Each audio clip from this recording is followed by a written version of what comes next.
Welcome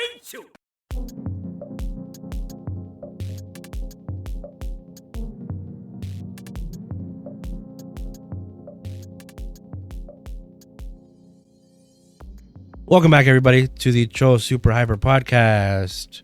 I am your co-host, Super Blastex. With me today is Toku Tony. Howdy. What's up, Toku Tony? How's it going, man? It is hard. What is?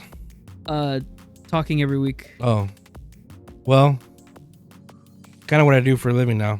Very true.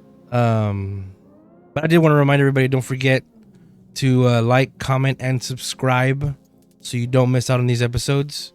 Last week's episode did not do that hot, but I do want to keep reminding you guys to don't forget to subscribe so that way you don't miss out on our podcasts. Hell yeah. Whether you like the beginning part where we just talk about whatever, or the end part where we do talk about tokusatsu, it's much appreciated if you go ahead and subscribe to us so that way you can get these as soon as they pop up. And so that we can get more followers so we can do more things.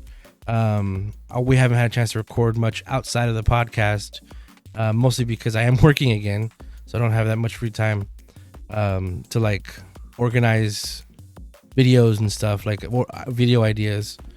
But I do want to get back to doing that. But yeah, don't forget.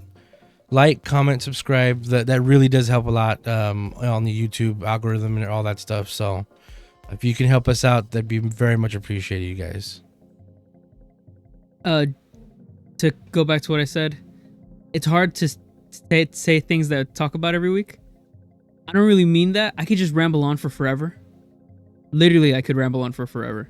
Mm-hmm. It's hard focusing on like one topic to talk about each week about like what we did. Gotcha. Yeah, because I could literally ramble on forever. Mm-hmm. I could do that, but I don't think that'd be very good for my throat.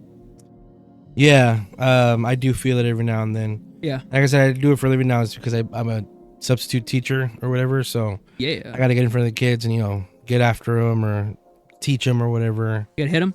No. And every now and then at work, I do feel like my voice starts to get kind of, That sucks. but I can't let that happen too often. Yeah. But that's fine. It happens. Yeah, sure. Um, Gotta drink a lot of water. yeah, I do drink a lot of water, You do. which means I do got to go take breaks a lot during the substitute teaching part. And That's right. that gets awkward. Because I can't leave the kids alone, so I gotta ask my next door neighbor, and like, again, he's going, yeah. I didn't realize that was a part of that. What? You haven't, because you can't just leave those kids alone No. for like 5 seconds. Uh-uh. You gotta ask the neighbor. Yeah. Wow. Yeah. That's interesting. I've been at the same school for about a week and a half now. Oh wow. And I'm gonna keep doing it until the end of the semester, which is next Thursday, the last day, June 1st. And that's also that school's field day, which is gonna be kind of fun. Oh, cool. But yeah, I've just basically been going wherever they put me. Mm-hmm. So either I'm in charge of a class or I'm in charge of an elective, like a core enrichment, they call them, which we used to call them ancillary classes. Yeah. Back in the day. Ancillary classes. Yeah. I used to call them electives. Yeah. That's it. You couldn't elect them. You couldn't choose them in elementary school. Oh, that's right. That's right. It's cool. It's fun. If anybody from that school is listening, hi. Hello. I doubt it, but You don't think so? no. Yeah, it's been a lot of fun being there, and I really enjoy my time being there. So It's real good. thank that school for having me. It's kind of funny. Last Thursday was field trip day, where first, second, third graders left. Uh-huh. And that school goes up to third grade. Whoa. Whoa, hold on. Some people just got here. Yeah. And they're being very loud. I don't know if they got picked up on the mics, but it scared me. Yeah, it's right in my ear. I did not expect several voices, so We'll be right back. yeah, let's pause. We'll be right back. Okay, we're back. Howdy. Our sister and her daughters dropped by. Um, yeah, they got here and made noise. I don't know. Nice little They're surprise. just shouting. Hello, Janie, if you're watching this. What's up? 'Cause she listens to the podcast. I don't know if you know. Yeah. Me? Yeah. Of course I know. I didn't know that. Omar told me that the other day. Yeah. What the hell are we talking about? Well, you were in the middle of a story about the field trips. That's right. So last Thursday was a field trip day for first, second, third graders. And that school only goes up to third grade. It's pre-K, K, 1, 2, 3. Right. So the first, second, third graders went on a field trip, each different places. I think first grade went to the zoo, second grade went somewhere else, whatever. Oh, cool. Third grade went to Moody Gardens. Anyway, Oh, I love Moody Gardens. I was not going on the field trip. Right. Of course, I am a sub. So I was put in charge of taking care of these kids that didn't go. The ones that couldn't get their parents to sign or something. Or In detention. what? In detention. Or the kids who did not behave well enough to go. Yeah, there you go. So, yeah. Oh, yeah. These were not the best Elementary school students. behaved kids. Yeah. It was a rough day. But it was kind of fun because at one point when we wrangled up the kids to go to the classroom we were going to be in, they sent us to one that we didn't know was occupied. So I went in, I heard voices. I was like, "What is that?" So I kept walking in, and I saw a lady on a computer, on a video call, FaceTime or whatever. Mm-hmm. Yeah. And I was like, "Oh, sorry, we'll leave. We're going to go to the room or whatever." But before we left, I saw on the computer a familiar face. So I went up there and I said, "Hey," I said his name. He goes, "Yeah, it's me." And I said his name again. Hey. And that's when he snapped and he goes, "Oh, Javier." He recognized me. So he didn't say that. He said my name. But yeah, he recognized me, and it turns out he was my 7th grade and 8th grade teacher back in middle school. I knew he was a big guy in charge of the charter schools that I'm working at now. I just didn't think I'd see him or run into him. But it was pretty great. He, again, recognized me, and it's just been a really long time since I've seen him. So it was a nice blast from the past. Wow, that's so cool. And I tried catching up with him, but again, I was interrupting a meeting he was having. Jesus. So I tried to get in real quick and get out. But I did say, "Hey, we can talk later. You still have my number." He pulled out his phone, and sure enough, he still has my exact same phone number. That is so cool. So I haven't heard from him yet. Maybe I will later. But yeah, that was interesting. That happened that day. And then when I went and told other teachers at the school about this, a lot of them were just like shocked that I even knew who that is, because again, he's like one of the top guys in charge of these schools. Right. And it's funny because I know him from way back. He did suggest to me that I apply for a full-time position there. Yeah, one of the big guys. I don't want to get in because of that, though. Well, yeah. But I do think I can do it. I just don't know if I want to. If I can maybe do like one of those core enrichment classes. What they have at that school is PE, art, music. That's it? No, they have something else. PE, art, music. Oh, and library. Oh, no, I'm breaking the thing. Oh. I broke it. Audio listeners. Super Blast Text. Oh, should have got that on camera.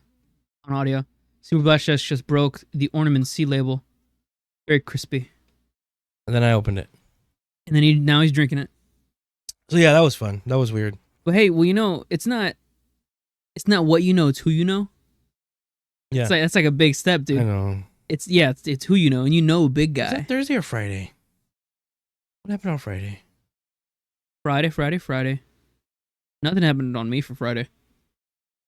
Oh, no, sorry. That was on Friday. Thursday was the talent show, which was awesome. Talent show? Yeah, I didn't get to see all of it, but I saw the first graders sing. Ya no te va, No te no se vas? va, no se va. Wow. So I saw a bunch of first graders sing that, and it was pretty adorable. That's pretty cool. And then after that, That song is very vulgar. I think they changed the lyrics. I wasn't listening. Oh, okay, cool. I just heard, the little voices. And then I heard, or I saw a little boy in full mariachi gear outfit Wow. sing a really Mexican song. But a little kid's voice. Uh-huh. That was also pretty cute. And then I got called to the office to go to sub another class. So I didn't get to see the whole performance. Uh-huh. It was a bummer. Well, that's cool though. But I got to see some cool stuff. It was okay. Talented kids. That's cool. And then Saturday we pulled up the carpet from my room. My room now has wooded floors. Godly. It was a long day, and we actually finished before superhero time. Yeah, we saw superhero time. Yeah, so that was kind of cool. Well, We finished in like 6-7 hours. yeah, just about. We started at 12. And we did it. And we did it, and we got done by like 5 o'clock. 6. 6 o'clock? Oh yeah, superhero time 7. Yeah, we finished at a good time.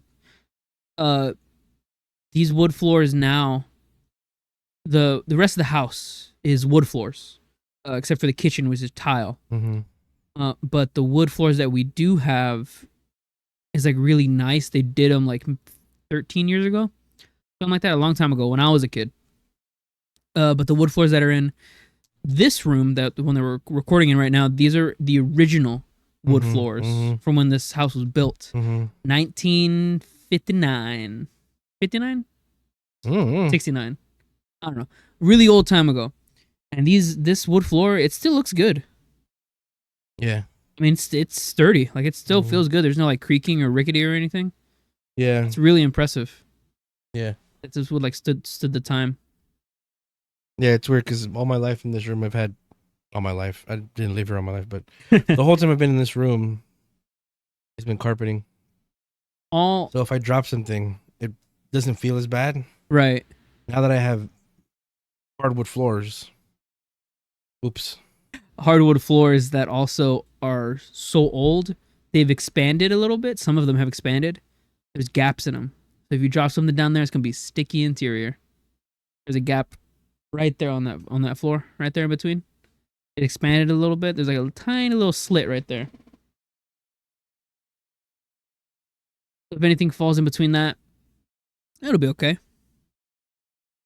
But that's just something to notice.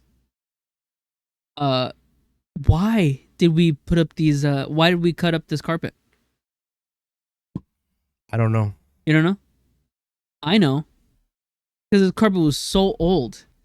We've had this house for a long time, and your room was the only room in the entire house that still had this carpet.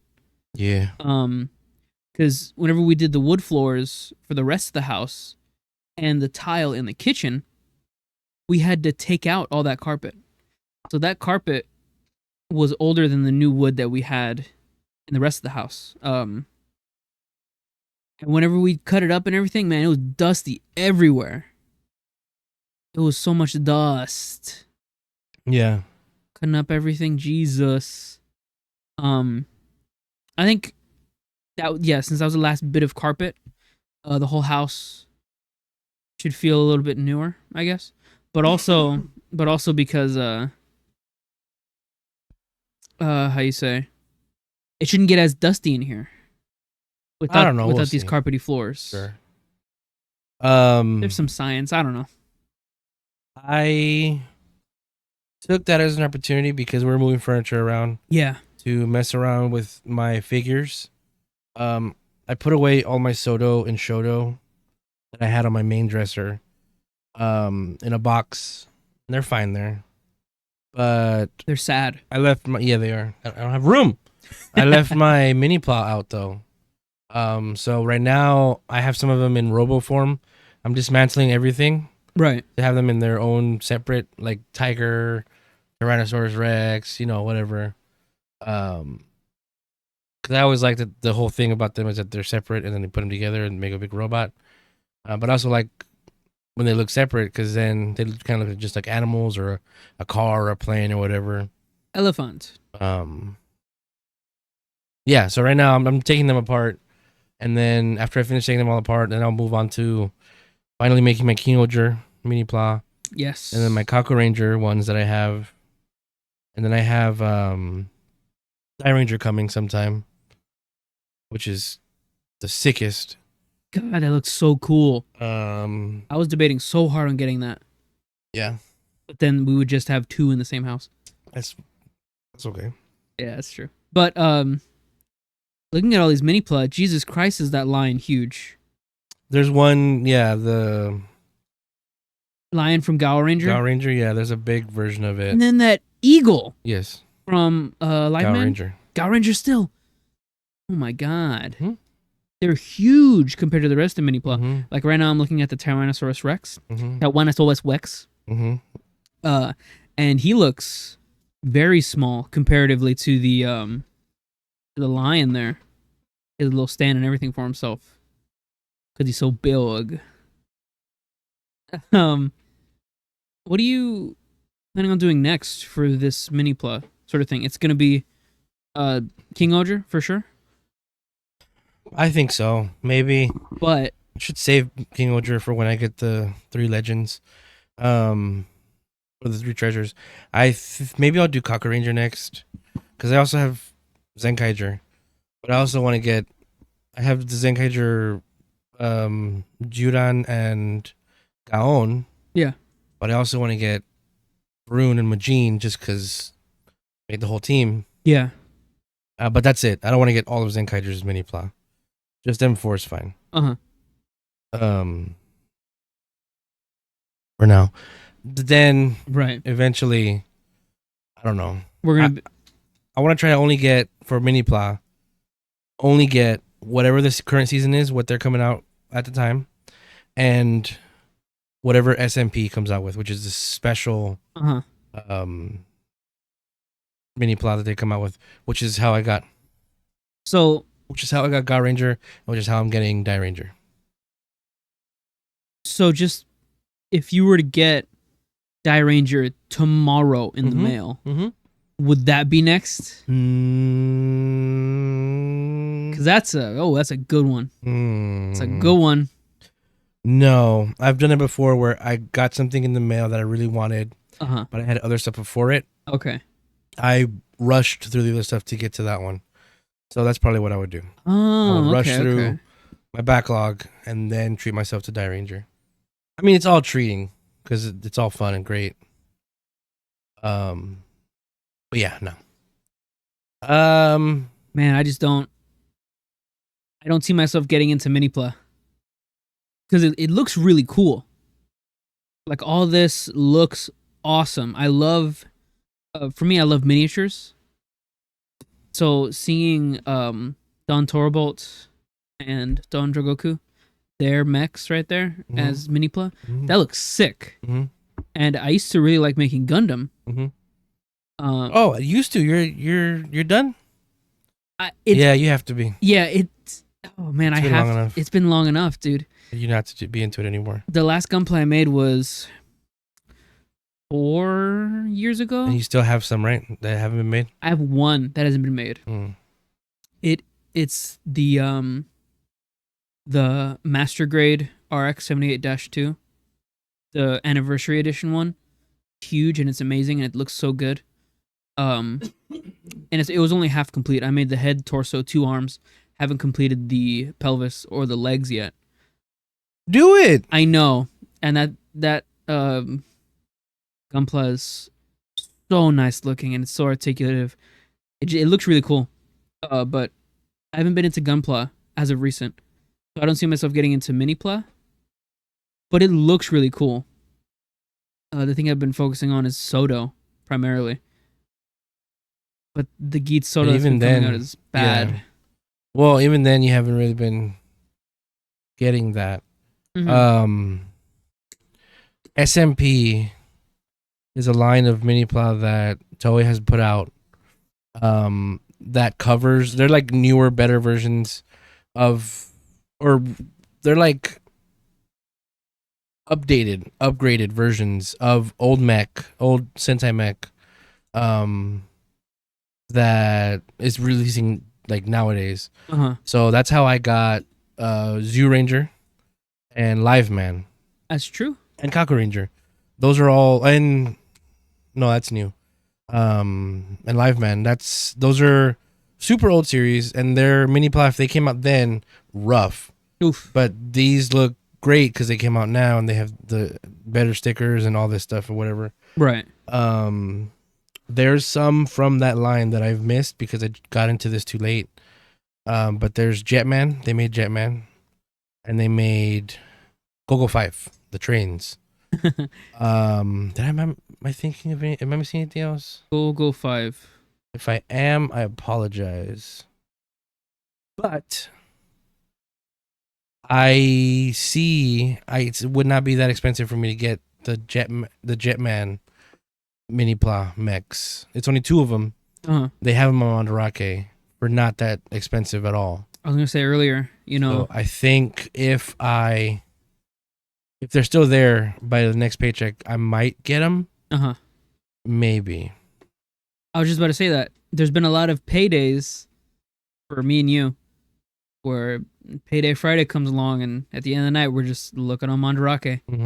We're just looking on Mandarake. Just what's the next thing we're gonna get? Literally just looking. I've been doing that every single Friday. I get paid just looking at Mandarake. That doesn't sound healthy. It's not spending too much money on manga that I cannot read. Yeah. Because I don't read Japanese. Yep. I don't know why I got into collecting Japanese manga. Me neither. But Jesus H. Christ. It's stupid Mandarake. too. It's stupid too because I can't even. The way I got into it was because I started getting manga from my friends as like little novelties. Like, hey, this is this manga that you already have, but it's in Japanese. Here you go. It's like a little present or like a gift or something. I got into it because I thought it looked cool, and now I have enough for 2 whole shelves of just manga that I cannot read. But it looks cool, so that's good enough for me. Yeah, I don't know, man. You need to reevaluate your stuff. It looks good enough for me, dude. You got so many Sotos you haven't made. Yeah, so you got so many Japanese manga that are just there. So that was the thing for a long time. Whenever we were doing Soto, whenever we were super into Soto, last year and the end of the year before that, well, we were just getting Sotos every single month for the sets that we were getting, and I would be super into the Soto blind boxes. Yep. God, you know how much money I spent on those rip-off Soto blind boxes? I say rip-off only because they're stupid expensive for what eBay has the Soto for what you can get on Mandarake. Regardless. No, don't you pull it up. Super Blast X is pulling up eBay right now. I'm afraid he's gonna be pulling up a. Okay, no, there's none. Is there? No Soto blind boxes. So there was a point in time last year where a large chunk of my paycheck every 2 weeks would be going into Soto blind boxes. And Soto, if you don't know, they are like 3-4 inch figures of Kamen Riders. Soto is for Kamen Riders, right? That are not incomparable to Mini Pla. In that they're not in Mini Pla, but they are comparable to it in that you actually kind of build it yourself. A lot of the building is just like top torso, bottom of the legs, boom, put them together. Right. But you also just put a bunch of stickers on it.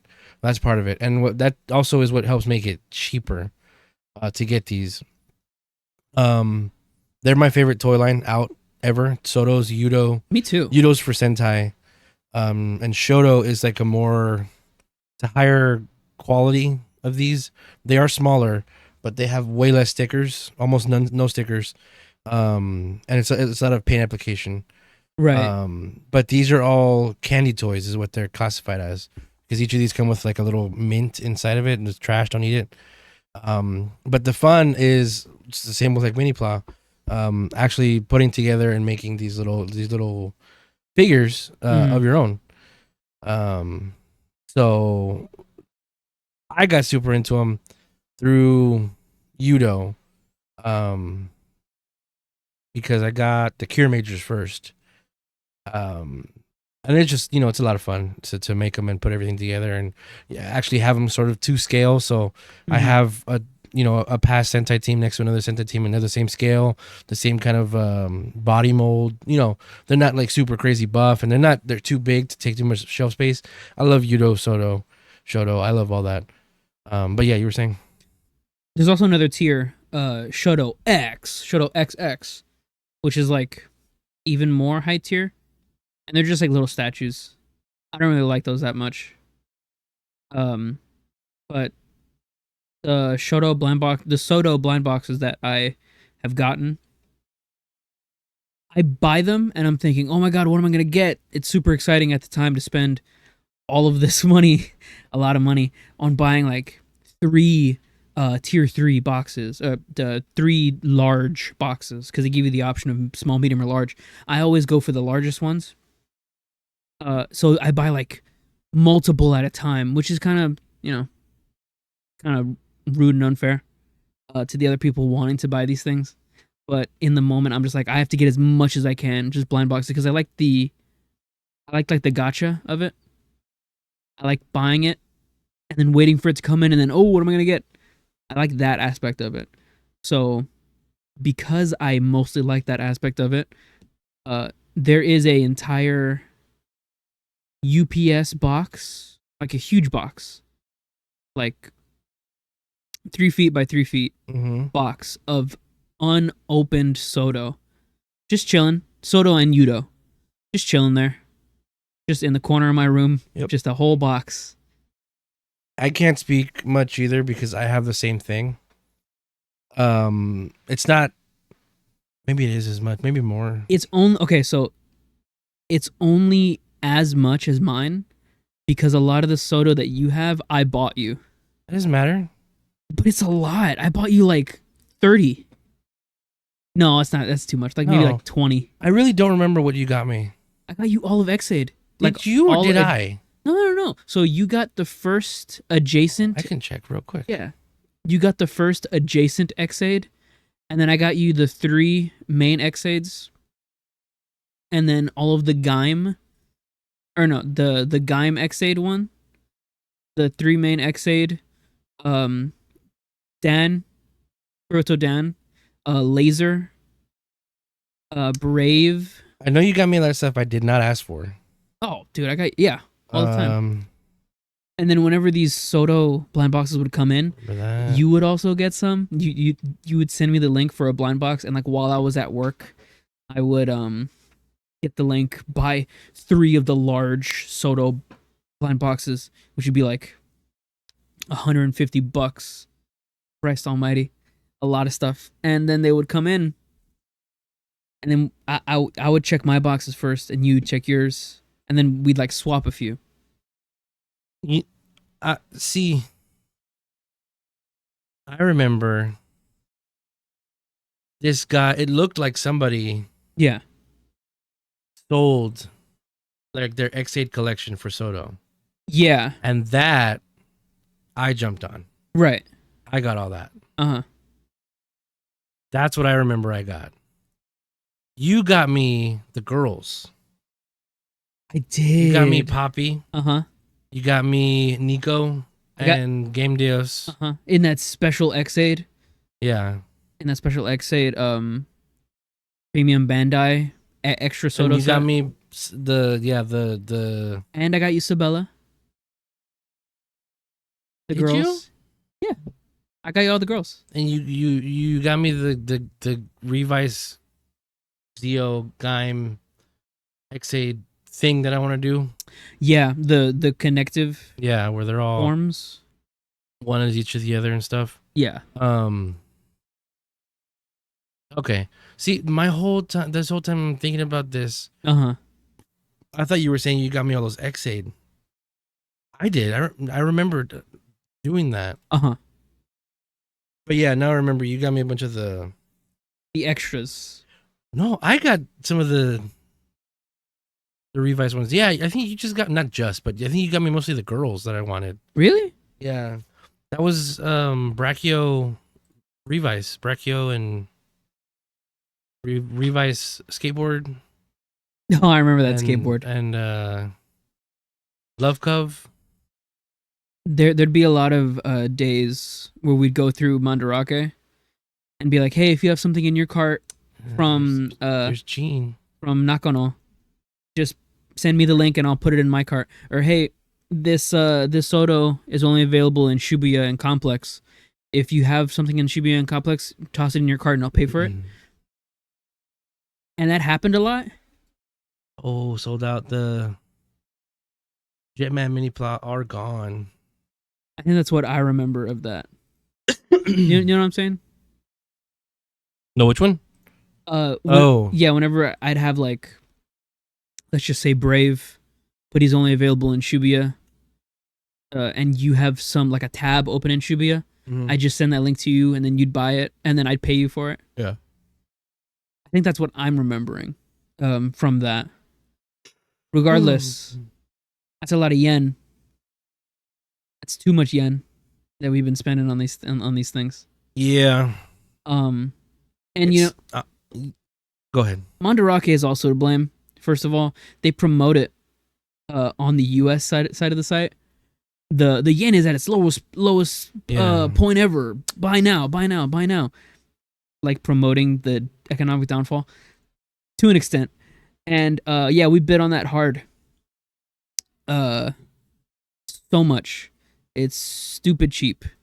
The only problem with Mandarake, which I'm surprised isn't as popular, which it really should be, because Mandarake is amazing. It's an amazing site. The only thing it's like the main flaw of it is that whatever you buy from Mandarake, you also pay that exact same price for shipping or more. Yeah, it's crazy. It is crazy the amount you pay for shipping. Like if I buy a manga, one volume, that's 100 yen. Literally 100 yen. Or 500 yen for a manga. Let's say that's more reasonable. I put that in a basket. That one manga that I'm shipping from Japan here with that, because it goes through customs and all that, and nothing ever gets seized, but just it going through that over here could cost like 10,000 yen or 12,000 yen for just shipping, which is ridiculous. Which is why whenever, like how I said, we'd put things in our carts, our respective carts, is because if you have something you want in Mandarake, you need to have like 15 other things that you want just to justify the shipping costs. So like if I have 10 Sotos and then 10 Gashats, that comes up to like 9,000 yen. That shipping is going to be 18,000 yen. And it's going to be ridiculous for that to ship over here. Which is why whenever we talk about Mandarake, it's mainly just us looking and then adding stuff to the cart, but never buying anything. It's always like a big thing whenever we buy something. Because it's like weeks long process of us getting stuff into a cart that we try to get. And then sometimes by the time we get everything in the cart, the stuff that we have put in there is already sold out. Or it's a storefront item where I put it in my cart and I pay for it, I buy it, but the person at the physical store in Japan has to try and find it. And if they can't find it, or if it's sold, that's not coming to me. So it's kind of a gamble with some stuff. Yeah. But I've only ever had like 3, maybe 4 or 5 items been already sold by the time I buy it and then it gets to me, or it doesn't get to me. So that's not like a huge issue, but it does happen and it can happen. I'm not thinking about. I can't be thinking about this. I can be thinking about this after twice. Yeah, because oh boy.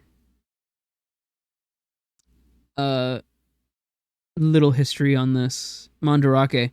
I didn't know about the site. I got super into it, like just buying random shit. I got super into it because Blastex here recommended it to me. Uh, Begrudgingly so. I regret showing you it. Yeah, For the manga stuff, for sure. for the manga stuff. Because I was looking on eBay all the time for blind boxes or whatever, like Soto, like a set of like Revice, like base Revice, like $30, and then $5 for shipping. That's just for 2 boxes of Soto. And I'm like, Jesus Christ, this is a scam. You can't collect any of this. It's too expensive. Super Black Stars comes into my room and says, hey, there's this special little site that is really cool called Mandarake. And then it was downhill from a bank account since then. Yeah. Because that same $30 Revice set that you can get on eBay plus $5 shipping is on Mandarake for 100 yen. Yeah. 100 yen is like $1. So we talk about other stuff, but you have not covered your week. Oh, that's right. Totally forgot my week. So last week I said all my friends have been coming into town. We only really did one thing since, super busy. Jaylon came into town for his sister's graduation and just to see his family because it's been a little while. Devin came into town because he is moving states from North Carolina to Washington. So just to be here for a little bit with his family and all that. See his mom. Derek came into town also. He drove in from Austin because he graduated. He wanted to see how we were doing and because it was his birthday. But Derek unfortunately couldn't be here for Thursday whenever we were all went out. We went out to Putt Shack. It's this super cool mini golf place. Like live music, music, drinks, like a little restaurant area, mini golf. It's super nice. It's like a little, like a date night place. Or if you have like a group of friends, you just go. It's so nice. We were there for like 3 hours. Only because we played 2 rounds. Nice. One round for 4 people was $60. So I covered my part for the first game, but my friends that were there since Jaylon had gotten there late, he covered the rest of ours, which is really cool. But man, at the end of the night, since I was DD, everyone else was sloshed. It was hilarious. Oh. It was hilarious. Devin especially, because Devin doesn't drink that often. But when he does, he always likes to get an Adios motherfucker, which is a drink I've never tasted, but apparently it knocks you out. Pretty good. Yeah. I'll tell you off the air. Go ahead. Okay. Yeah, so we also have this mutual friend, Jaylon's girlfriend, Bessie, who is a super lightweight that drank 2 of those. Pretty good. Sloshed. I obviously didn't drink because I was DD, but having to take care of all of them at the end of the night is pretty funny. Pretty fun for me. Just because the progression of them being super in the moment and sober when we first start playing mini golf, it's at the end of the night after our little food break because they have a restaurant there. And then them being shit-faced while we're playing mini golf is hilarious. You also don't drink. I mean, you keep saying you're DD, but you don't drink. Yeah, no, I don't drink at all. I don't. But it's so funny. I hear a lot of whenever I say that, I hear a lot of people in response say that to me, like, am I like judging people for that? And it was a lot of that. I was very judgmental about it whenever I was like a teenager. But now it's just funny for me to be with my friends and I'm the only sober one there, having to take care of all of them, and they're like idiots. It is so much fun. Yeah. So funny. You see your friends listen to this too, right? Yeah. Okay. They listened to it, but none of them put a comment down whenever you said put a comment down here. You said, hey, friends, if you're listening to this, put a comment in the thing. None of them commented. I said that for my friends. Oh, did you? Thank you, friends. Yeah. My friends didn't comment either. But yeah, I had a great time that night. If you're in Houston, go to Putt Shack. It is so sweet. The staff there is super nice and friendly. Everyone always has a happy face. Can't recommend it enough. And the place is actually like fun. It's not super expensive. Super nice. It's a nice vibe and everything. But Devin left this morning. Jalen, I'm assuming, is going to leave tonight. And that's it. That was my 1 week with my friends. So now I got to wait another like month for us all to come together.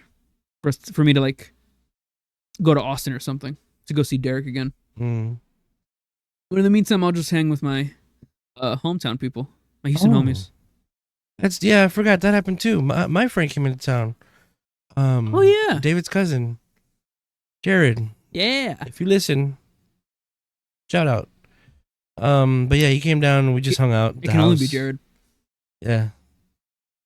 We hung out at the house. We played Mario Kart, played the new tracks.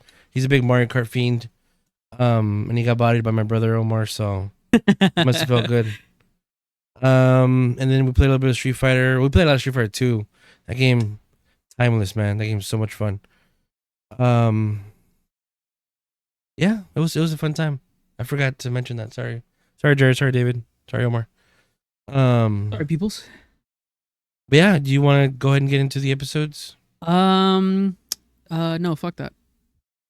No, Okay. Yes, let's do it. Okay. It's time for superhero time. I did not take notes. No, yeah, okay, so just to preface this superhero time, Super Blastics here did not take notes, so we're doing it all off the dome piece. Let's see how this goes. Yeah. I just didn't feel like it. You're new me, you know what I'm saying? Which It's is me. totally understandable, because taking notes, I did it that 1 week, and it sucked.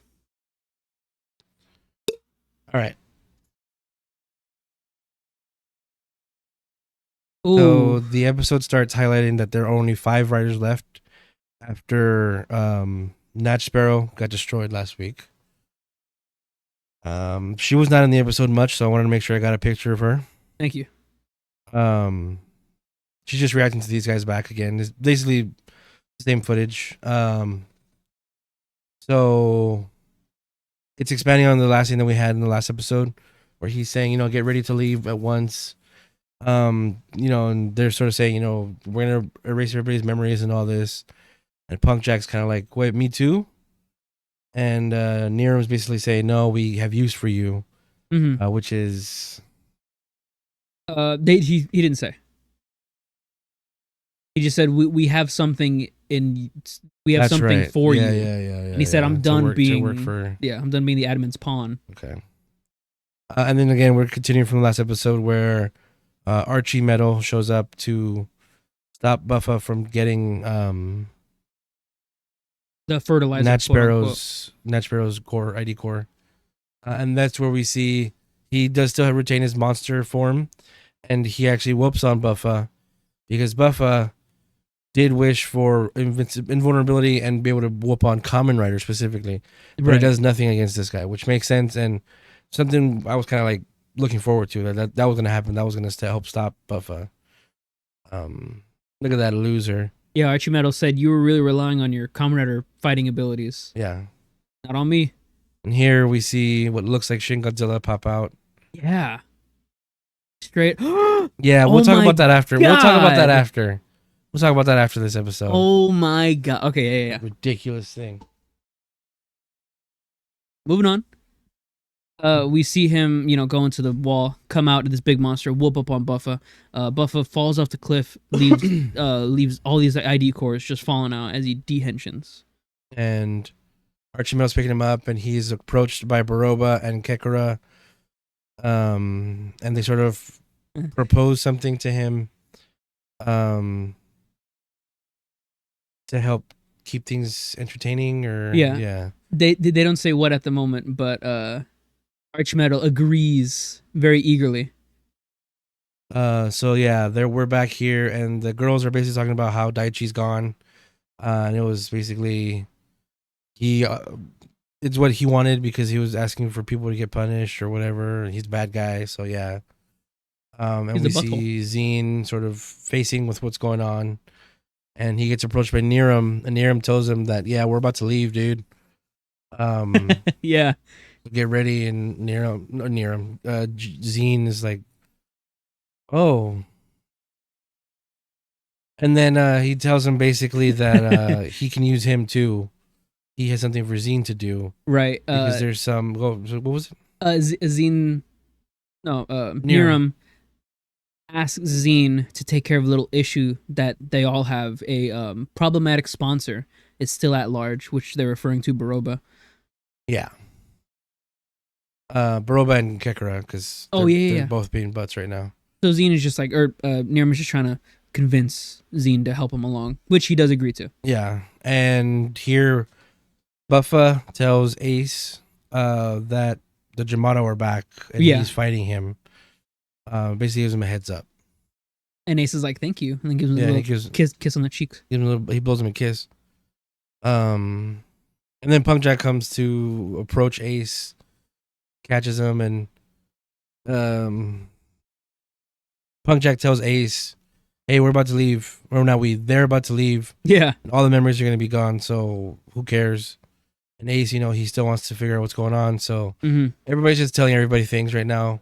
Ace Ace tells Punk Jack, I'm still trying to find out everything about my mother. Punk Jack says, on my end, I'll try to find out some things too. Yeah. I'll let you know about anything, brother, he says. And the proposal that they have basically is they being Kekura and Baroba, they put a hit out on Sara, his sister, and they ask Archimedel to take him out so that Keiwa can become a true kamenrider. Yeah. He needs this loss to motivate him. Kekura is an asshole. Oh, straight up. I thought he was going to be funny, but no, he's like straight up like bad guy now. I don't know if he's a bad guy. I mean, he is, but he's also, I think he's just a dumbass. He thinks like this is like fun and he hasn't gotten that speech that Zine got, where it was like, it's not a show, it's not for fun, it's like real life. That's true. Yeah. Zine got that, so now he's doing his thing. Which is why in the scene before, Zine was very much contemplating like what Ace meant about like getting rid of the admins. Does that mean him also? Yeah. Want to break from the admins? Yeah. Want to break from the admins? Want to break from the admins? Whoa. Yeah, then we go back to here, and here Neon is telling Sara about how Neon's not real. Yeah. She's not actually an actual person. She never really existed. She's replaced. So Sarah gets caught up on Neon's whole deal. Right. And Sarah feels guilty about it. And she feels bad that this is a thing that's happening to Neon, and she says, I need some space to think about this or whatever. So she leaves, which gives Keiwa a chance to come up and talk to Neon. Neon? Yeah, Neon. Yeah. Neon, yeah. Nago. Nago. Is her, yeah. Nago is her name, right? Not Kamen Rider Nago. Nago is her Kamen Rider name. She is Neon from Neon TV. Yeah. She tells Sara her plan that at the end of the wish. Oh yeah. So Neon's wish, as she tells Sara, is for everybody to forget her, Spider-Man herself. Right, Spider-Man herself. And Sara says, I don't want that. What about me? Yeah. What about me, Neon-chan? Come on. And that's why Sara sort of leaves kind of embarrassed, because like it's happening to Neon. Like this is some serious stuff happening to her. But Sara's like, well, what about me, bitch? Yeah. But yeah, so Keiwa comes out and he confronts her, and Too close. he's also saying, don't do that. You could move in with us. We'll take care of you. We'll be together and everything. Uh-huh. And he says, I always considered you a friend. So Giga Chad Keiwa friend zoned Neon. Because he is the ultimate Kamen Rider. He's the Giga Chad, yeah. Right. He made sure to friend zone her first. No, not first. No, you don't think so? No, because that implies it's a competition. True. Not a competition. True. He friend zoned her. Hard. Because I saw in some of the comments in some of my Discords, people were saying, wow, he friend zoned himself. No, dude, like they're both people. Yeah, they're both He friend zoned her. Yeah. If you're going to say it like that. Because he was the first one to say it. And even she like looked down and goes, friend, Tomodachi. So anyway, yeah, that happens. But regardless, in the previous games, they were flirting. Can't change my mind on that. I don't think so, they were flirting. Okay. I don't think so. In my headcanon. And then we see Timefire and Niram talking. And Niram's, huh? Oh, Keiwa also asks her, like, okay, so you're going to Spider-Man yourself. What's the plan after that? Yeah. Like, you got to think about that. Well, what's the plan after that? Mm-hmm. And Neon tells Keiwa, well, Kyun really wants me to go to the future with him. Mm-hmm. It was like, that's stupid. No, he says, is that something that you want, though? There you go. She doesn't really know. Something that you really want? Just be with us. In a throuple with him and his sister. No, you take that back. Unsay that. Unsay that. Keiwa is not the beta here. Regardless. I don't know what you're saying. Okay. It's just dumb relationship headcanon stuff. Between a brother and a sister. No, that's not what I'm saying. That's what anyway. I'm saying Neon has two hands. Got him. If you understand that reference, you get it from Tumblr. So then we go to her father, who actually I was thinking about the other day. Like, where's he been this whole time? He's probably just been drinking. Out of the picture. He looks drunk a lot of the time. I'm fire. And then, what was I gonna say? Oh, we see him here. So Niram sort of basically gives him a heads up, but this is all gonna be reset, and they're leaving and everything. But he also gives him the chance to like, hey, do you want to keep your memories or lose them or reset them? He doesn't give him an answer, but Timefire is not into this whole thing happening. No. And Niram kind of gives him a lecture about, you think you know what real happiness is? And Niram, because he's sort of one-dimensional, says, eating ramen. Blah, blah, blah, blah. I do gotta say that it is a very good example that he gives. Yeah. He said eating hot ramen on a cold winter's night at a nightstand. That I can picture that in my head. Yeah. So yeah, then Buffa is here with his really shitty drawings of the rest of the rest of the contestants, the rest of the writers that are left, and you can see there that Natch Sparrow's gone, but you can see the cat, the Tanuki, the Yuitsuki. I forgot what it was, and Fox are there. The civet. Yeah, the Tanuki. Well, Sarah. Oh. And then so while he's doing that, we see Geats come and bring him groceries because they're boyfriends, I guess. His boyfriend. And then he says he forgot one. He draws Punk Jack because he's back. I just took these because, Buffa is like amazed by the drawing. Oh, wow, it's so good. So good. And Geats teases him like, oh, you look like you in your mind thought you said that's so good. No, I didn't. And then they kiss each other. No. And then they give a big old smooch. But there's the food they're eating. Oh, Buffa looks at the bag that Ace brought and then Buffa asks, what's that for? Mm-hmm. For dinner, stupid. We're on a dinner date. Yeah. There they are. So here Geats is asking Buffa, hey, so and I know what your thing is. If these writers get beat by you, they just don't get to be writers anymore. But they also just like live back their lives. Their memories are gone. So you're actually saving these guys, right? Buffa is still being coy about it, but yeah, Ace is like, hey, it's enough time that you've been the anti-hero or whatever. And Yeah. Buffa's like, what, me anti-hero? But yeah, they're very civil. They're not at each other's throats at all. Mm-mm. I wouldn't be surprised if they kissed after this. Yeah. But yeah, this is sort of the relationship that they have now. Is they're like cool with each other, which Ace is weird. Ace poses the question to Buffa that if Buffa was in a situation where he saw a rider getting beat up by a Jamato, and the rider was about to die, would he step in to save that rider, to beat the Jamato? And then subsequently after that, take their ID core, make him not be a rider anymore. Yeah. Yeah, we see Sarah, excuse watching me, Neon Sarah's TV. watching Neon. And she's still distraught about it. And then it's time to actually get to the ID core hunt, which is what the game that they're playing right now is. And Neon goes and apologizes to her for making her worry. And Sarah again feels like an ass. Right. Like, no, it's not. It's my fault. I shouldn't have put my happiness before yours. It's your decision to make. Do what you got to do. So then they embrace, and here again, more kisses. No, I'm kidding. Big ol' kiss. But yeah, they're working together to get more ID cores, and behind them is Kawa. And his sister, I guess, is half blind and deaf because they're just out in the open field, and they don't, or she at least, Sarah doesn't see him. Doesn't see or hear the running behind him. Kawa ducks, and they keep going, and on the top of cliff, you can see Buffa and Ace.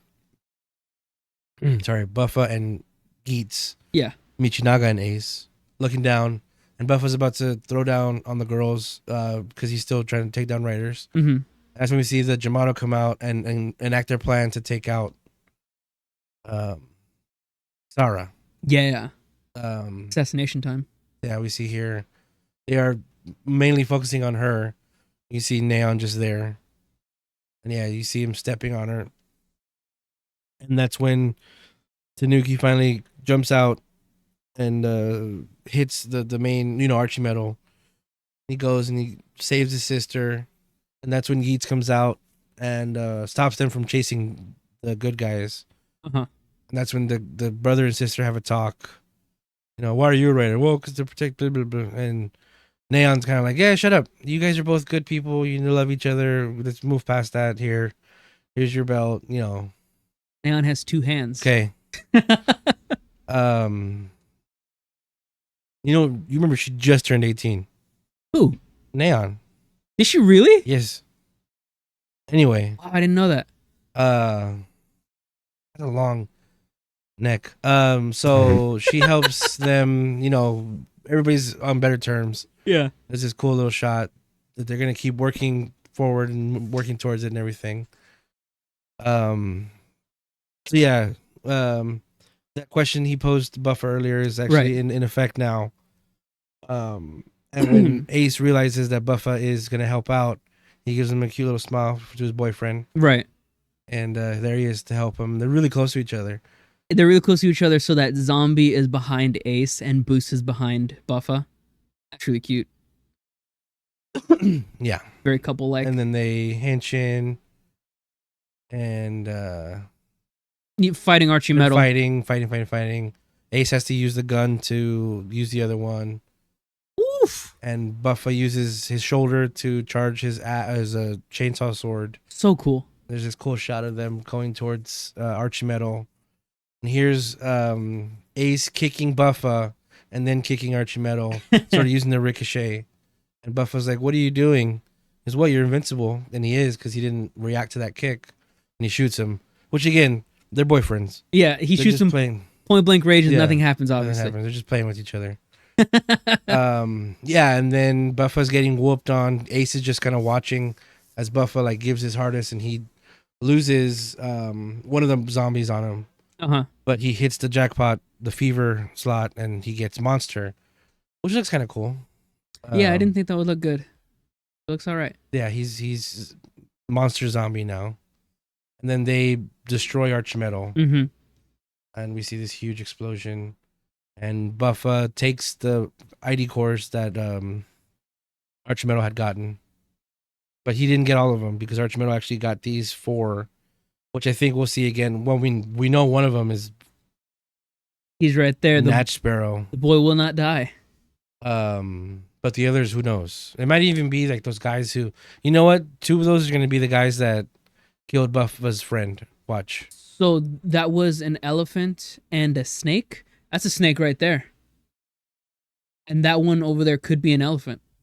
I don't remember. No, one of them was a gazelle. Was it a gazelle? I don't remember. I thought it was a snake. But one of them I don't think it was a snake. One of them definitely was an elephant, which is the one in the back right there. So yeah, that's probably what's gonna happen. So that Buffa can go after those 2 and make his story. Mm-hmm. But yeah, Archmetal's dying, and then we get this weird scene where his quote unquote children are like nurturing him as he's dying, and then he dies. Okay, super dramatic, very Neon Genesis. And then Baroba and Kekra show up, and they're like, "Well, useless guy," but they see that the medals, and she picks up Natch Sparrows, and that's when Jean shows up, and Jean's like, "Hey, I'm here for the Desire Belt, the Desire Driver," Mm-hmm. and Kekra's like, "You're gonna ask for that, unarmed?" And Jean's like, "I'm not gonna fight for it. I'm here to negotiate." And he basically tells them about the gate that's going to close. He tells them that they're leaving. Yeah. And if you don't make it to the gate, you're stuck here or whatever. God, what is it? Fourth dimensional gate or something? Yeah, the fourth dimensional gate. They, when Niram was talking to Time Fire about it, which is when they first said the thing, they said that the grand end was coming. And the grand end is... Yeah, that's what they keep referring to it as, the grand end. Something that's coming up. Yeah. But yeah. Zine says to Baroba and Kekra, "Yo, we're about to leave. The grand end is at hand." Kekra says, "Oh man, just when the fun was about to begin." Zin says, "Yeah, the ones who don't come out, or the ones who don't make it, make it with us whenever we leave through the gate, they get it erased from existence." Yeah, so that's pretty big.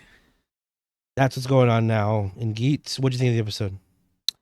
Man, it was really good. I was afraid this was going to be another transitionary episode to the ending, which it is, but not like how I thought it was going to be. This sets up a lot that is good. Now we know that, or now that Sarah knows that Keiwa is also a Kamen Rider, they can be fighting brother-sister style. That looks really cool. And then having Buffa and Ace fight together, that's really good. We haven't seen that ever, fighting side by side and next to each other. I like that Punk Jack is back, if only just to be like a servant of information back and forth between the people. If he's from our time, if he's from their time, the present time, not. Is he not? Well, so we haven't seen the Punk Jack trailer yet. No. Well, yes. I kind of didn't. Oh. Like the first one. But he is from, I believe, from our time. Also because he's, scared about losing his memory and everything. Yes. Otherwise, he'd just go with them. It's Back to the Future. Mm-hmm. Which Time Fire does have that choice. But, Time Fire saying, future people are always trampling on me or whatever. You think you can just come into this reality and play with us like toys? Mm-hmm. It's really Time Fire's dilemma, which is why he's always drunk. In a drunken stupor. Yeah. I really like this episode, if only for the fact that we get the 2 teams coming together, Buffa and Ace, like officially together, and then the 3 lone riders together. Now that the Jamato is gone, that one villain that we had for Jamato is gone out of the picture. Now it's just sponsors versus riders, which I don't know how that's going to be. What do you think? It was interesting. I do want to see what happens next because Archmetal being gone means what for the Jamato? We can almost for sure guess that we are going to get Jamato versions of Daichi, Natch Sparrow, and whoever else. But yeah, I don't see a clear indication of who is gonna be the main bad guy here. Except for, of course, the Sale, the guy who's running everything. Yeah, Suel. It could be him, so he could just get a rider suit, and that's the big bad guy. But yeah, we'll see. The trailer for the next episode after this one shows a new form for Geats, Yeah. and I think it is Mark III. Boost Mark 3. Yeah. Ooh. Okay. And Looks cool. it goes from 3 to Mark 9. So that form we saw in the trailer is actually going to be supposedly a Berserk form. Oh. So we're gonna get the Berserk Geats episode. It's super late this time. Usually it's like right before the super form, kinda. Yeah. The Berserk form leads into the super form. Yeah. So we'll see what happens. Yeah, because Revice had a Berserk where that was Vice took over. The main Berserk form I'm thinking about is Build Hazard. Yeah. Which was the pretense to his super cola or soda form. Cola form. Oh yeah, soda. Yeah, so which is what I'm saying. Like Berserk is always the transition to the new form. And that we're gonna get a new form after this to Mark 9. Right. And he's gonna look more like a Kitsune. Yeah, like a nine-tailed fox. Like a nine-tailed, like in Mark 9, huh? Yeah. Arturo. Nine-tailed fox, white and red. Yeah. Looks kind of ghost-like a spirit.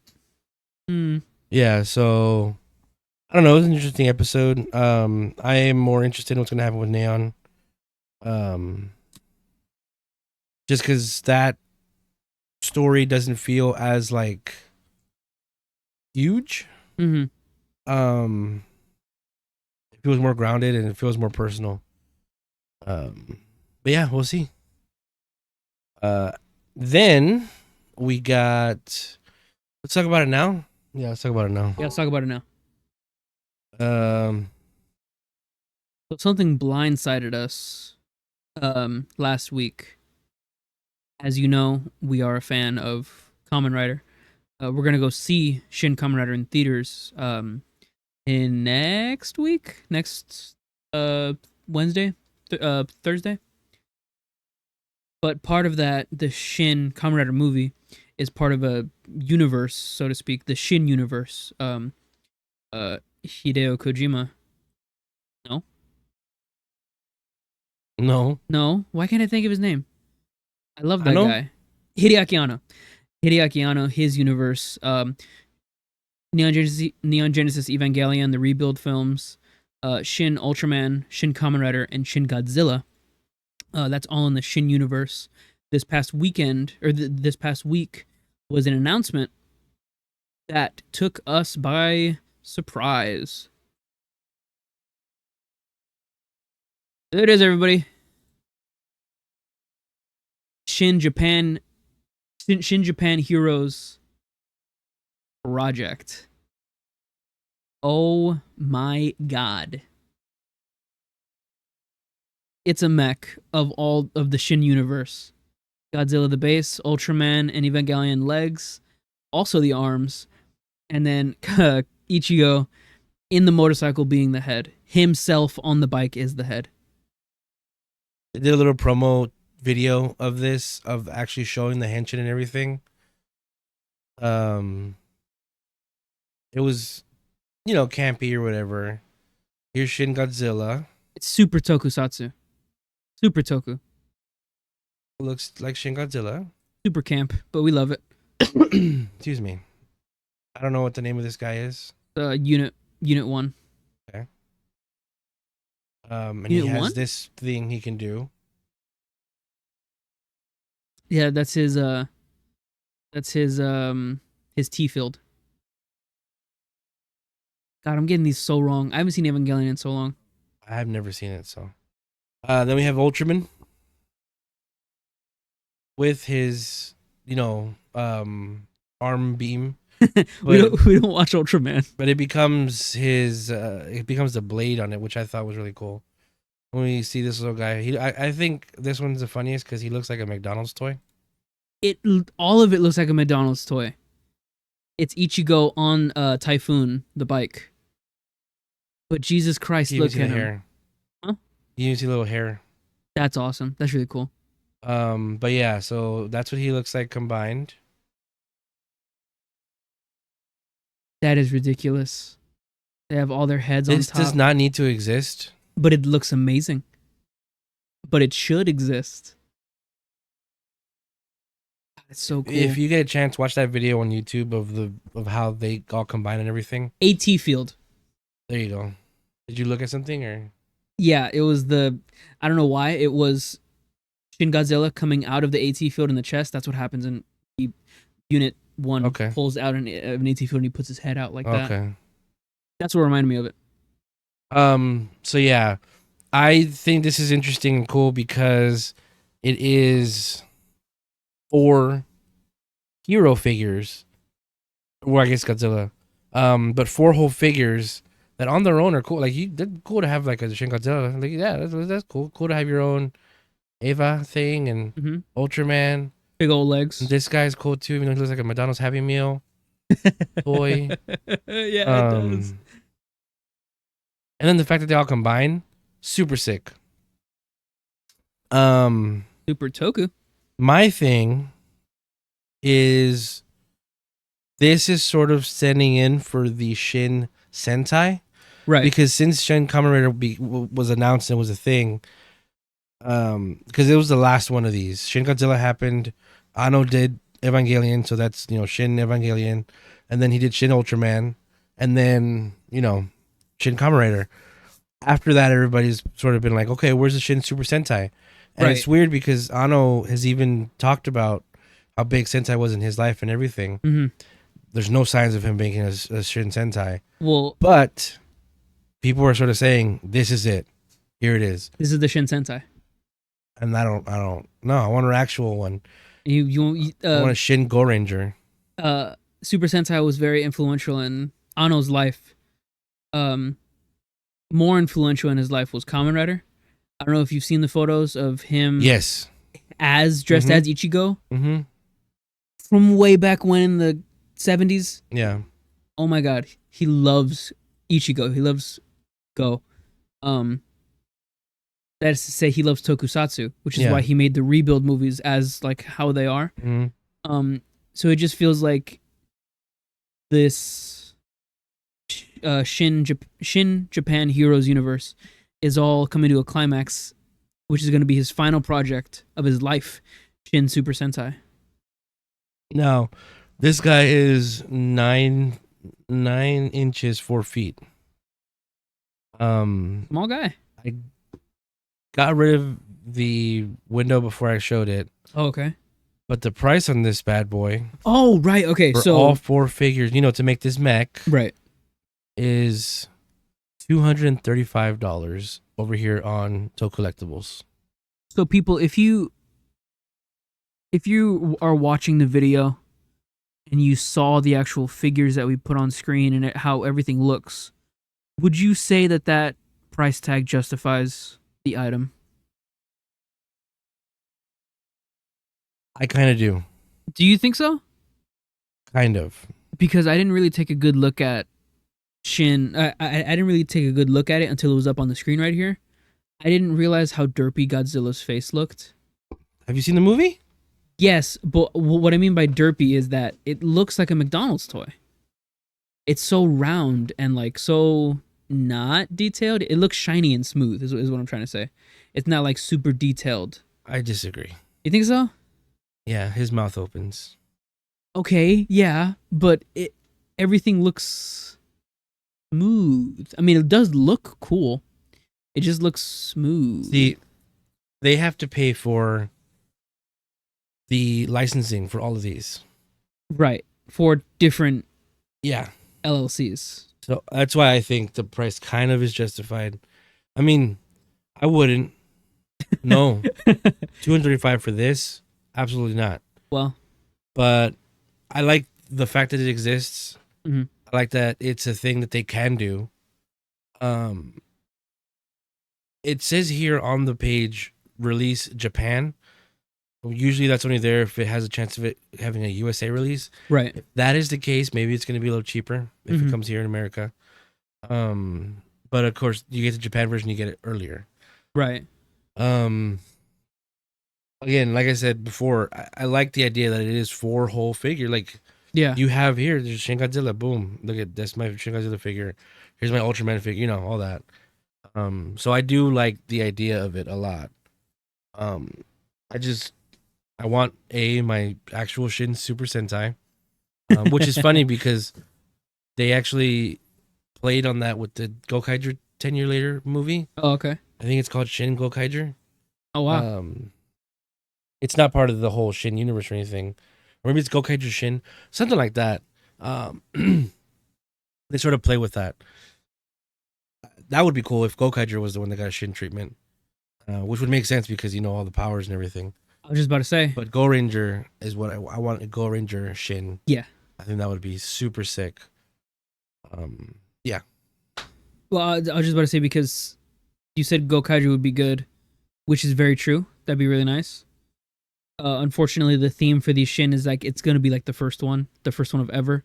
Like Shin Kamen Rider is Ichigo, Shin Ultraman is the first Ultraman, and the Evangelion, the Shin quote unquote the rebuild movies, goes way to the beginning and rebuilds the whole franchise. Yeah. But that would be awesome. Yeah. Shin Gokaiger, that sounds so good. Yeah. Okay. Well, since our pilots. Wanted to make sure to cover that before we moved on, because that was a big deal, big thing that dropped this week in the Toku universe. So weird. If you guys again get a chance, I'll link to the video in the description here. Yeah. Wild stuff. All right, and then we got Gokaiger. Jeremy. Gokaiger. King-Ohger, excuse me. Yeah, that's not even Gokaiger either. So King-Ohger opens with Jeremy Ressier. Sort of breaking the fourth wall, talking to us. Because again, he is narrating the episodes. He says something like, "Wouldn't you like to hear the rest or the story or something?" And they're approaching him, and the first thing he does is shut up Himeno Rand's mouth. Well, it's because the first thing that she says was, "I can't believe someone had the nerve to try and capture my Scorpy." Oh yeah. Shuts her up real quick for that, no reason. Yeah, so he's telling them the story, and here's our heroes, confronting him or whatever. And Kagaraki gets there. And Gira is just an idiot the whole episode. He can't quite figure out what's going on with Jeremy. On brand. And then Rita shows up and she comes to, arrest him. Does the power move here. Pretty good. Get somebody's face. Rita says you're under arrest for impersonation, treason, and theft of a stolen grave. Yeah. Which is Gira. I forgot the thing that he tells him here is about the legend, that everybody knows because it's the whole thing in this universe. And he tells him that, I know it too because I'm the one who wrote it. And he wrote the prophecy and everything. And nobody's like believing him at all, so that's why Rita's gonna take him away. And then the Death and Rock is still strung up on getting these guys back.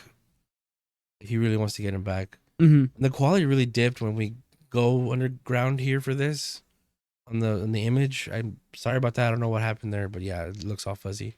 Some reason. So yeah, Rita takes him and they go to the to get judgment. And everybody's these two are watching him, and to help prove what he's saying is the truth. He's like, hey, what was Scorpion even doing buried under your castle? And everybody's like, what? And he's like, yeah, because I put it there. I know where that is. I gave you guys hints on how to get them back. Yep. And Rita says, get the thunder clapper ready or something like that. Yeah. And Morphina's like, yeah, I'll get it ready. My condolences, by the way. Oh yeah, she tells him my condolences. Funny. And then we see Rackley's being Rackley's. Kagaraki's meeting with him again. And here we find out something really, really, really, really, really, really big. Oh my god, yeah. It turns out the whole reason Kaguragi is helping and working with Rackley's is because it looks like Rackley's actually has kidnapped Kaguragi's sister. Yeah. Which I now am 100% with this guy. He is a great character. I am sorry before to have been so bitchy about you. But I now understand why you act the way you act.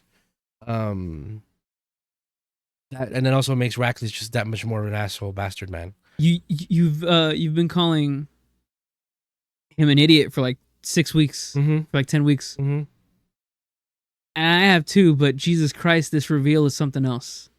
Yeah, it's terrible, man. Yeah. I mean, I did not see that coming at all. But it helps make Rackley's look even more terrible, Mm-hmm. and it helps you understand more why Kaguragi's even working with him.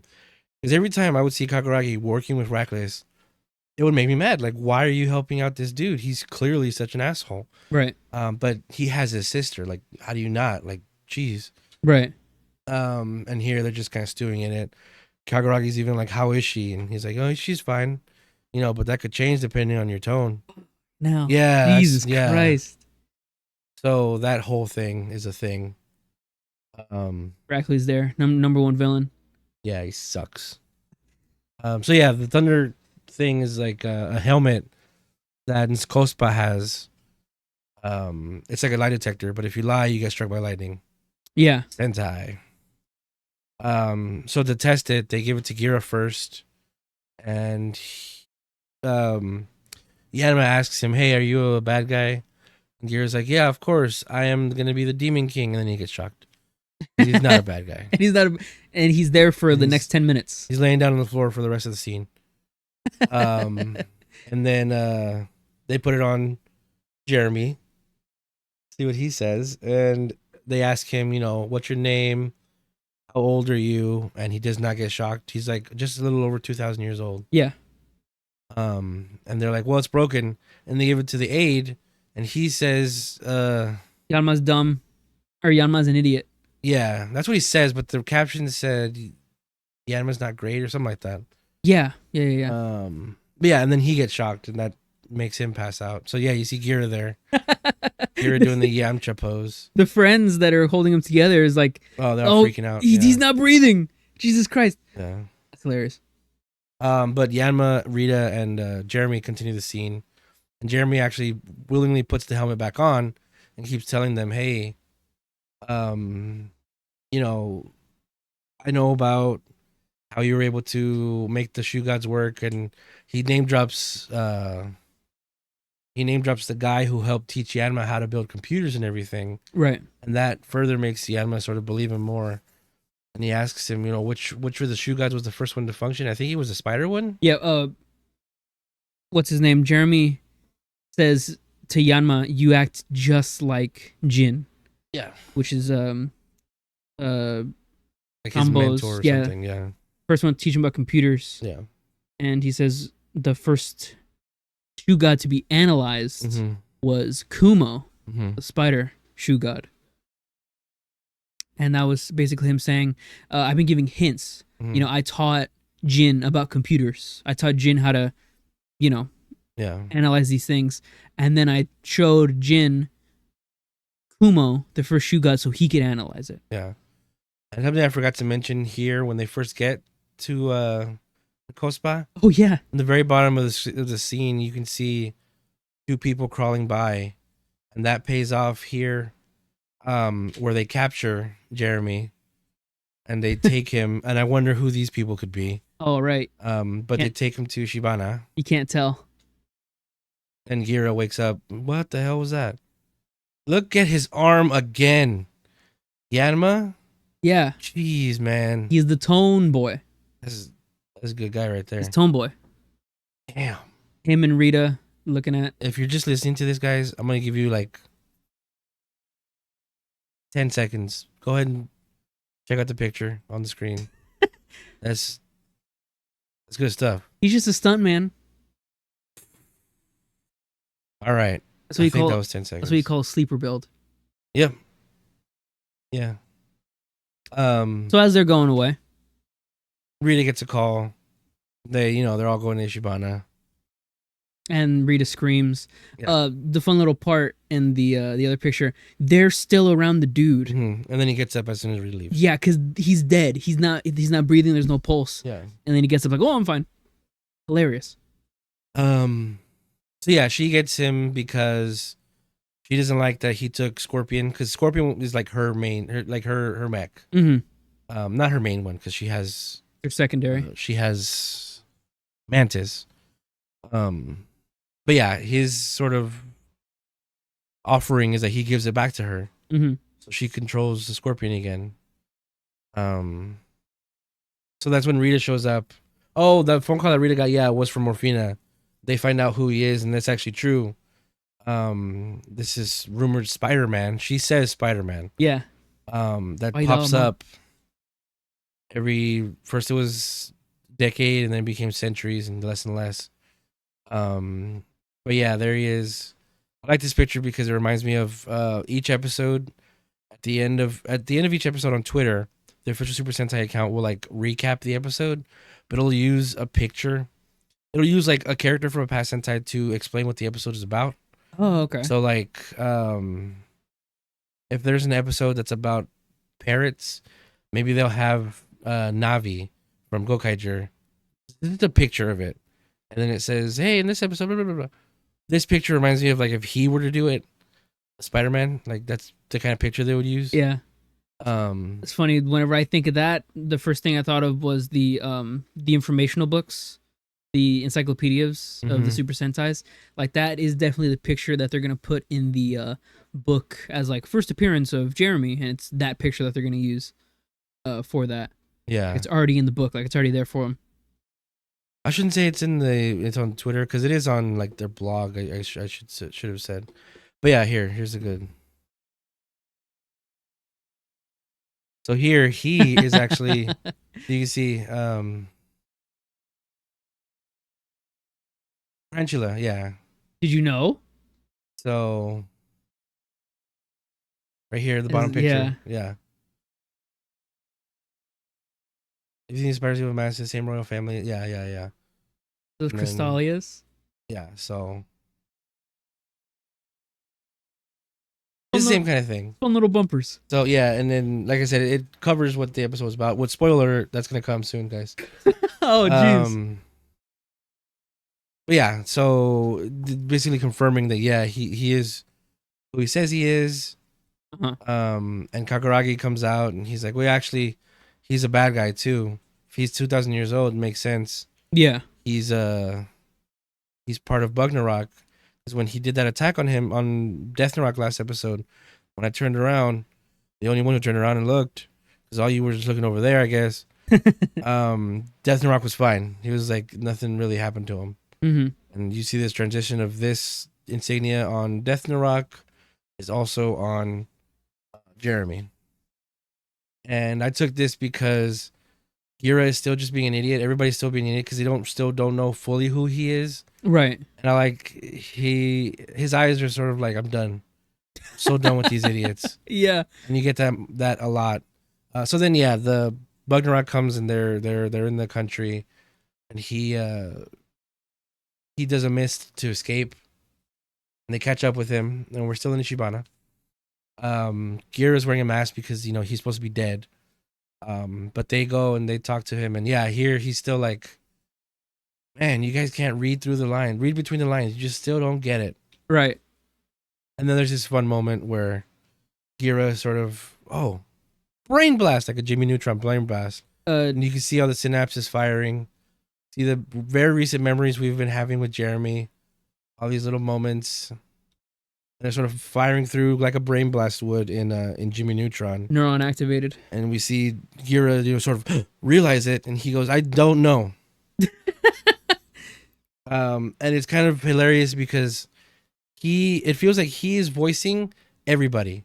None of these idiots know what Jeremy's real thing is. Right. But Gira's the only one who's actually speaking up and talking about it. So yeah, then Jeremy pulls out the same book that he had before, and the following page, right after the Legend of the Five King-Ohger and the Legendary King-Ohger, there's this blank page, and he tells them, actually, there was a sixth King-Ohger, and he fell in love with the woman, a spider woman, a Bugnarok. Right. And they, fell in love, and they had to run away from their homes, and they met up in this snow place. They had a kid. Yeah. And this kid could shoot webs from his fingers and everything. But to help him out, they locked up the part that made him a Bugnarok or whatever. They hide a human to hide him away. So that was the mask, and he's had that mask his whole life up until recently. Right. So that prophecy he did that got the 3 legends to make the key to unlock the thing, that's what he was building up to. When Death Rock was like, all this time you've been building up to that is to so that he can actually have his face. And then we see his mom. We see the mom. I didn't think we were going to be able to see that. So we're probably gonna see her again somewhere, because if Jeremy is half this and half human, you can for sure bet that his dad's dead. It's right, been for years. sure. But mom's probably still alive, so we're probably gonna see her eventually. The reason that this wasn't in the legend and everything was because of Jeremy's because Jeremy is alive. The reason that the 6th King-Ohger was not there was because the crime that the 6th King-Ohger committed was so grave, he was erased from history. Yeah. And the crime that he committed was marrying or getting up and uglies with the spider woman. Up and uglies with the spider woman and having this kid. Yeah. Erases the 6th King-Ohger. So yeah, that's where we see he's actually got a bug hand. Yeah. See everybody reacting to it. Quite a hound. And yeah, we can see it's for real. And this is when everybody at the same time is going, you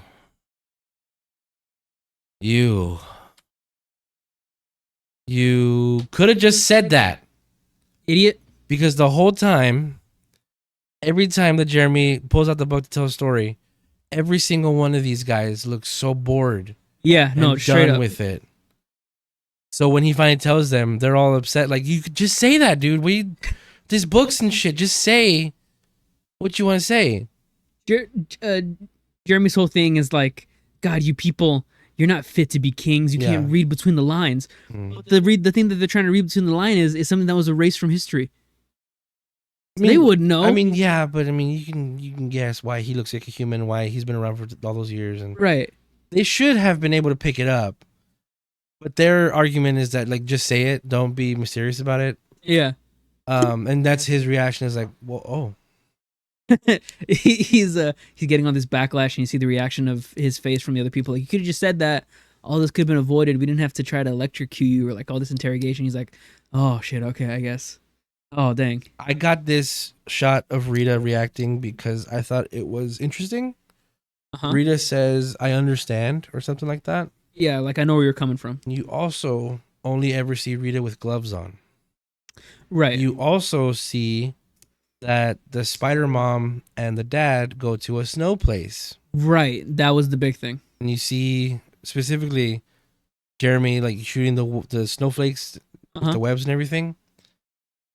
I don't want to say for sure yet, but I think it'd be cool or interesting if it turns out that Rita also might be half bug or is related somehow to Jeremy or something. Blasphemous. How dare you? That would be really interesting. That would be really nice. I think it'd be cool if we had like a 6th that was related to one of the Rangers, and it's not the red. In an unknowing way. I don't know. That kind of got like just specifically this part here where she's like, sorry, they're like, I see it, I understand or whatever. So yeah, then they're acting like kids, bickering, arguing, whatever. Rita's gonna leave, and Gira's like, no, don't leave yet. Blah, blah, blah, blah, blah, blah. And here we see, I like this transition. Rita beat Gira on the floor and pans up, and we see Death in a Rock shows up. And Jeremy's like, "Oh, I got this," and Yanma's like, "Nah, I got," and he gets stopped by Kaguragi. And here we see Death Rock take out a sword from his arm, pulls it out, real gross like, So gross, so gross. and we see Jeremy asks Death Rock, How do you feel about the coexistence between humans "Oh yeah, and yeah. Bugnarok? And Death Narok says, I could never. Or Jeremy asks that question. How do you feel about the cohabitation of humans and Bugnarok? Death Narok's response to that was to slash his sword, Big Energy, dividing the King-Ohgers and saying, I could never live with these lesser life forms. Mm-hmm. And that's when Jeremy dodges and he henshins. Jogai Buso. And he turns into Spider-Man. Royal Arms. And yeah, we get this cool shot, very anime, where he strikes the ground and the rubble flies up and you see Jeremy looking down with the rubble and we see Death Rock looking up with the rubble. So anime. And yeah, he's shooting his tentacles up and Jeremy's dodging them. And he slices through one of the tentacles with the sword. Mm-hmm. And he shoots forward and bang, he does him like close range right there, shoots him away, and he's dodging all his blasts and everything. When he shot him, it turns out it was venom that would explode. Yeah. And I got this shot as Jeremy coming down. Looks like Attack on Titan. Yeah. He has the hip swing things. With the ODM gear. There you go. Oh, yeah, that's what it's called in Fortnite. The omnidirectional And then- movement gear. yeah. What the... Did you just say... They're just in Fortnite. All right. Yeah, and he puts a web up, can't do him, and it turns out he explodes. And yeah. God, what did you say right there? He was like, yeah, so this is my story of the king of... Oh, yeah. His little speech that he was doing in between this, he was saying that he's the king of the others. Like, he's the king of the outcasts. He's the king between the lines. He's the king of the in-between, I think, is what he's... Of the in-between, that's what it is. He rules over all in between. Yeah. Which is a great ideology and a great idea for this king that we will be getting soon. What do you think of the episode? I did really enjoy it. I liked seeing what he could do with his powers and everything. I like the reveal that he is half and half. I don't know why I didn't see that coming, but that's cool. Yeah. I figured he was just a banished dude or whatever. But him being half and half does line up with a bunch of the other Sentai tropes. Yeah, I think he's going to be an interesting presence. Him sort of being between, like, not wanting to destroy either side. Mm-hmm. He's going to be tested next week because in the preview for this one next week, we do see him fighting the other King-Ohgers. Right, yeah. And we do see his mech, which... Oh, I love his mech. Not the god Kumo. So much. Yeah. It's probably my favorite sixth mech since Zyuohger, I think. Wow, really? I never really got super excited for sixth mechs. But this one, man, he looks awesome. Should I just bring it up? I'll bring it up real quick. You want to talk about sixth mech?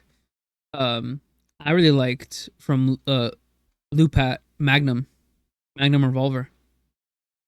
Which I don't know if you'd consider that a sixth mech since it wasn't for a specific person. No, it's not. But I loved that one. A Magnum that can shoot through anything. That's so cool. So legit. From Lupat, the red one? Yeah. That's not the sixth mech. No, but it's Not a sixth mech. legit. Answer the question. Is it? No, answer the six. It's not a sixth mech. Oh, it's in my eyes. What's the sixth? No! What's the most sixth mech that the last sixth mech that you liked? The last six mech that I Let's liked. say saying, oh, I don't really like Sentai costumes, but probably my favorite Sentai costume was like Kamen Geats. Kamen Geats. What the hell are you Yeah, talking yeah. about? What's the last sixth mech that you liked? I don't really like Ultraman, but I kind of like. I did that joke already. What's I the know. last sixth mech that you liked? That's a toss up. I really like. What's By the way, his on name? screen we see Not Don. Well, yeah, Dandra Goku. I wasn't gonna say Dandra Goku. I was gonna say Jiao Long Long Chompo and or Not a the sixth. rocket from Q Ranger. Q Ranger. Okay. Full Q Soldier's Ranger. rocket, which is an entire rocket, also the spaceship, also a mech. So cool. So I really like this guy. I like white aesthetically for like toys or phones and things. Because to me, white feels more futuristic and it's cleaner. Robot, even though he's ancient. But this guy, God, there's the nasty spider version. But this just looks so cool. It's giving me very much Kyoyu Gold vibes. Because what I liked about Terra Gordon, which is Kyoyu Gold's mech in Kyoryuger, is it was, a pteranodon that turned into a mech, and it could actually do it on its own with no extra arms. It could be a mech on its own. Oh. And then when it got arms, it sort of moved its arms up and then added the extra arms. Just like this guy. He is by himself able, like there's his fist up there. He's able to be a mech, but he also has extra arms that you can add. Chainsaw arm and like a claw arm. He still looks sick. So, and then look, I don't know, just like the way his legs are. I really, really like this mech. They've been really knocking it out of the park this year with the mechs for King-Ohger. Super sick. To me, it kind of looks like it doesn't look like a Sentai mech. To me, it looks sleeker than that. Usually the mechs we have are like robots, like big old mechs, but that looks like the shape of a human body. That looks really good, which is on brand for what King-Ohger is doing with the King-Ohger mech itself not really having a square look to it. It's all insects, so it has like a different shapes to it. Yeah. This mech looks really cool though. I really what like was the last six? the chainsaw hack, huh? What was the last six that you liked? Probably Whole Soldiers, Phoenix ship, and or there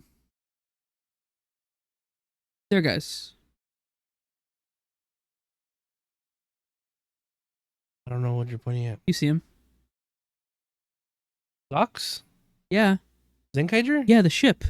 Okay. I love that ship. It's their ship, but it's also an alligator, but it's also the mech.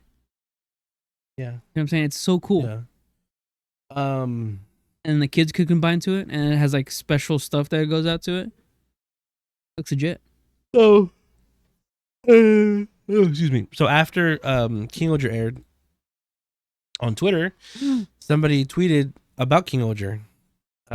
Somebody very important to a lot of people.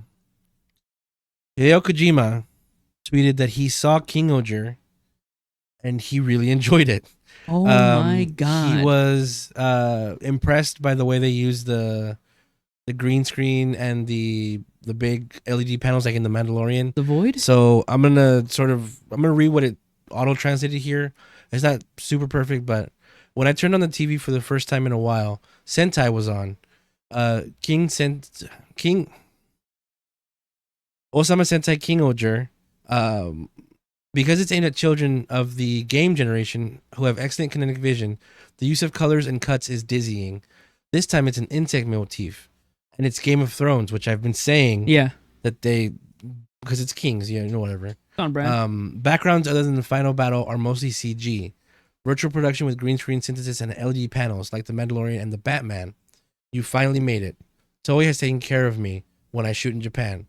Toei is amazing. Oh my god. So, Hideo Kojima is the guy who created Metal Gear Solid. Yeah. He's a huge name in gaming, and he's sort of past that not even just gamers know him. Some people outside of that know him.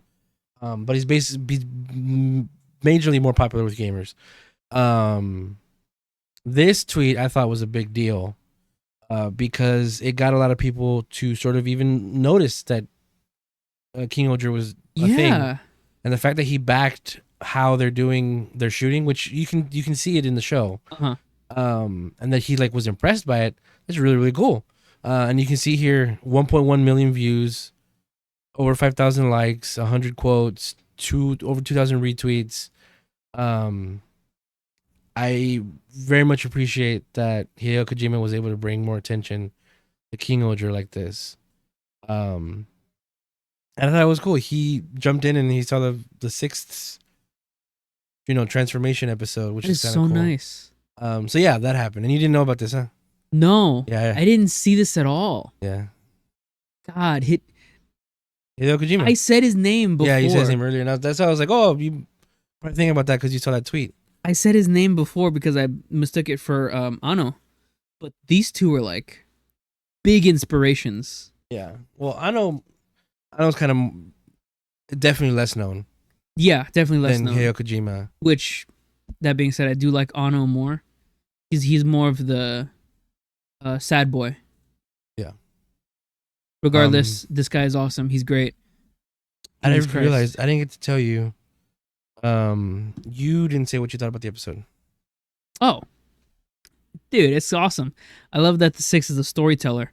We don't get that much a lot. I also like that he breaks the fourth wall sometimes, like in the beginning of the episode or the end of the episode. That's really like a nice little neat touch that doesn't need to be included in the rest of the episodes, but just in the beginning and ending. That's nice. Yeah. I love that little touch. Just because he's a storyteller. That happened at the beginning where it was like the normal audio for like the narration, and then it led into his dialogue in the show. Right. When he turned around. While he was looking at the camera. Yeah. For both the beginning and end. Yeah. I like that he is white color. Mm-hmm. Just like how you were saying before, it's been a while since we've had like a solid color sixth Ranger. Q Ranger. Yeah, Q Ranger. I didn't really understand that at the moment, but now that we're looking at this guy, I am very appreciative of that too. It looks so legit. His suit design is great. I don't know if I've said it on the podcast before, but I'm a huge fan of helmet design. Glad you stopped on that picture. I'm a huge fan of helmet design, and I love that his spider is so thick and embossed on his It's a head. tarantula. It's not just a spider. Is it? Yeah. That's so cool. Yeah. But I love that the spider is so out, and that the arms, the pincers on the front connect to a point on the top of his head that is extending out of the helmet sort of range. That is so cool, so nice. I love his suit with the sort of I don't know if you say futuristic, but not futuristic. Steampunk sort of thing that they're going with, like the pipes and like bronze on his gold. Yeah, gold. Very gold. Is it? Well, yeah, He's the pipes and all that. Oh yeah, like around his body and his accessories. It looks so cool. Yeah. I'm a really big fan of that helmet. Yeah, I can't wait to get this figure. I'm not too sure. I'm a little confused about his gimmick, his gun, sword, keys thing. I'm a little confused by that, by what each key does. It's gonna be the different mech. Is you it saw yeah, the yeah. arms? Yeah. Yeah, one's probably gonna be to call the mech. One's gonna be to call the auxiliary mech. One's to transform. You can do whatever they want with that. I mean, true. We don't need the answers for that, and you'll get the answers when you get the toy. Like the toy will say whatever. Right. And I also like that the story progression is going into these arcs.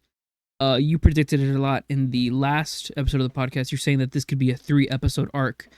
To which I said the mech will be added at the very end of the arc. I thought it was going to be 5, but it could be 3. In the next episode, we're going to get the mech. And it's going to be a nice rounded off sort of story for this one. I don't know. We'll see, because he does have those extra arms. That could also be part of this. Right. But the main reason I said that it's probably going to be at 3 episodes is because they got to sell these toys. Duh. Oh, yeah, absolutely. So we had to get this mech out by then. Yeah, I think that's the episode. The best toy commercial ever. Do you have any closing thoughts? Not off the top of my head, but I'll probably think of something afterwards. But not right now. Very good episode. Can't wait for next week. Yeah. So the next time we're on... go ahead. No, yeah, I did have something to say. Last week we talked about when a 6 get introduced, they are OP. Oh, yeah. And then they get nerfed. Yeah. He got buffed in this episode. What do you mean? Oh yeah. What do you mean? Well, He got remember buffed. last time he didn't really debut in last episode. Right. This is his first time transforming. So, and I said that too last week. Yeah. This is his actual Introduction debut as a fight. Yeah, he whooped Death Rock is the main bad guy, He's the big which I bad. believe. So, we'll see what happens next. But I can see him getting nerfed again, or not again, nerfed anyway next episode. But yeah, we'll see. I was so confused by that. He got buffed.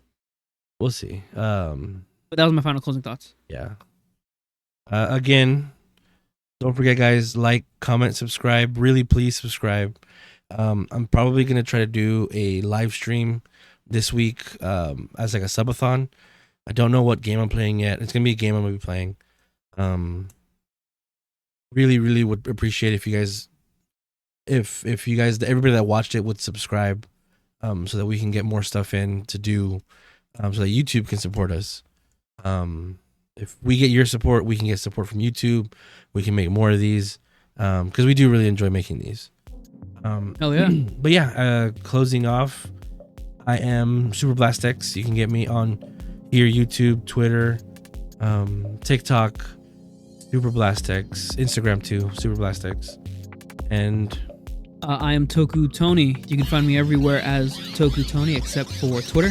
On Twitter, I am Tony Toku. Again, thank you very much for watching. We love you. Mwah. Big ol' kisses. bye guys. Good night. Bye bye.